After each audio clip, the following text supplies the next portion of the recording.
And going further south to a place called Paraburdoo. Aha, there we are.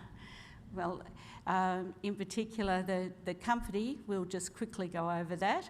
That just shows you the non-exec directors. Wayne Richards, who has extensive experience bringing projects into production, and Bill Marmion was on the state government as a minister for several years, including state development, and he did mines, petroleum and transport. So he joined the board at the end of last year. And Graham Smith is the company secretary, and we've also got Bill Clayton, who joined this year as geology manager. So we've got a good experienced team ready to get on the ground. So our share price has languished. It's about 7.5 cents now, but we've still only got 80 million shares, so we're very small. We've got 2.9 in the bank, ready to develop these projects. The Pilbara has been a standout for lithium, for tier 1 lithium mines being discovered in the last couple of years, and also Wodgina and Pilgangoora as in particular mines that are working, operating now. And then when you look at our ESG compliance, etc., we make that a very important part of our program. So we'll just quickly summarise the Pilbara projects. I mentioned Tambourah Gold. Down the south you can see the Chila Gold Mine, and that gold project lives on the Nanjil-Gandhi Fault, and the Nanjil-Gandhi Fault has 5 million ounces in 3 deposits, so that's an area that we're looking for the elephant hunting, but we've got a lot of gold targets there already, because the area was previously explored by Newmont for base metals, but we've got their gold historic data. Over at Russian Jack, the Nullagine and the Haystack Well, we're looking for gold at Nullagine, and at Haystack Well we've had some great extensive pegmatites, but some of our grades are up to 7,000 ppm, and we're looking at getting back there and drilling. And Shaw River is one in particular. If you look above the word Pilbara Minerals at Pilgangoora, there's a project called Tabba Tabba Tantalum, and that's been recently drilled by Wildcat, who have discovered another tier 1 deposit of pegmatites, that's spodumene-bearing pegmatites, and so that's closely looking like it's going to turn into another exceptional deposit similar to Azure, which you've heard about this week. So in particular, our Shaw River is an extensive tin mining area, tantalum and tin, and none of the pegmatites have ever been sampled for lithium. So I'll go back to the gold, which I did speak about.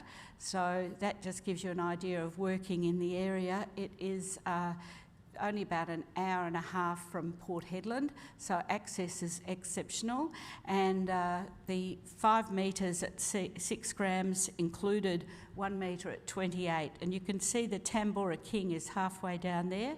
So those mineralised zones were only prospected and mined from the surface, and there hasn't been any extensive drilling throughout this area. So we've got over 400 hectares here that we're turning into a mining lease to progress that. To the north and to the south, we've found some pegmatites. We haven't found any extensive grade, but at Tambourah North, we've had up to 1% lithium. That's the list of drill results. That you can see this on the website.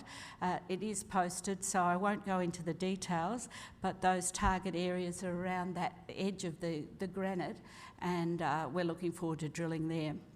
That's the Chila project. That's 70 kilometres long of that Nanjil-Gandhi Fault.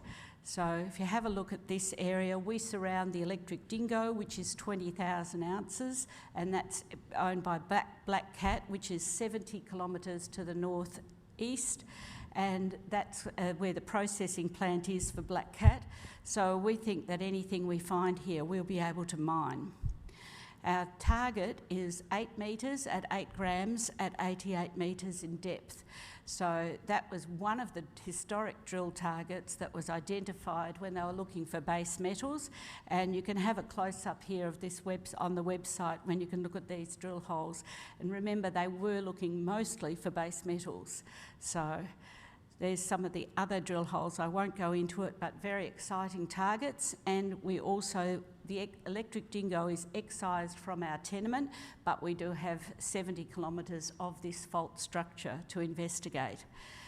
When we go over to south of Nullagine, the Russian Jack project, that's the size of Taiwan. Actually, it's larger than Taiwan. So that gives you an idea of the area that we have of untested pegmatites. The clues are tin and tantalum, and Haystack Well sits to the south west of that corner.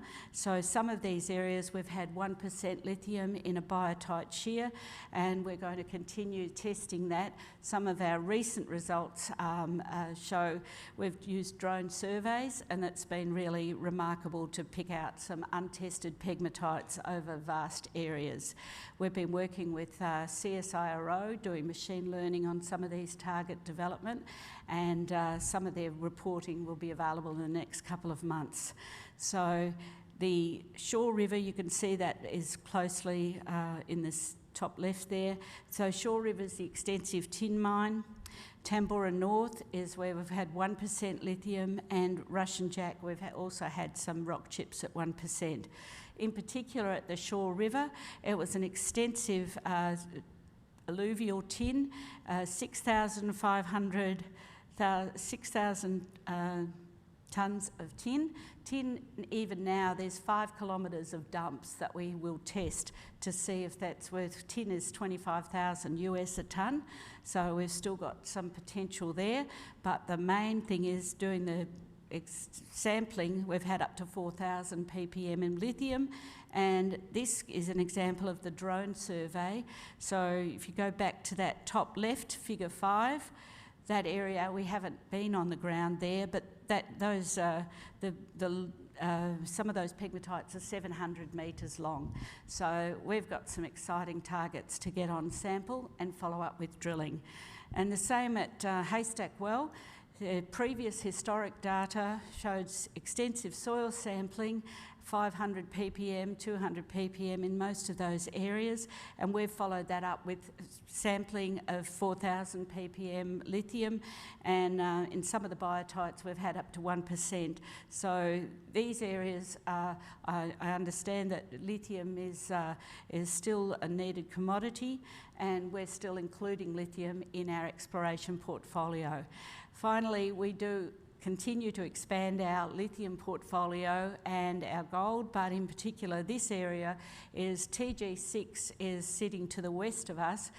This was identified from pegmatites that historically were documented in previous reports, and we're looking forward to getting this granted. To the north, that purple area, it's Rio hold that area, and they've done a joint venture to spend with Charger up to $40 million on a joint venture there. So this area is one that's continuing to grow, and TG6 in particular have had some great success to the northwest. So I look forward to bringing you some more news about those in the future. At Tambourah Julimar North project, in July last year we entered a joint venture with SQM.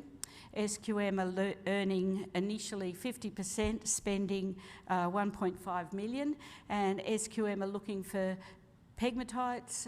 From previous drilling there was some historical tantalum there, and so they're going to get up and do some, I think they've commenced, or they will be commencing shortly, doing air core.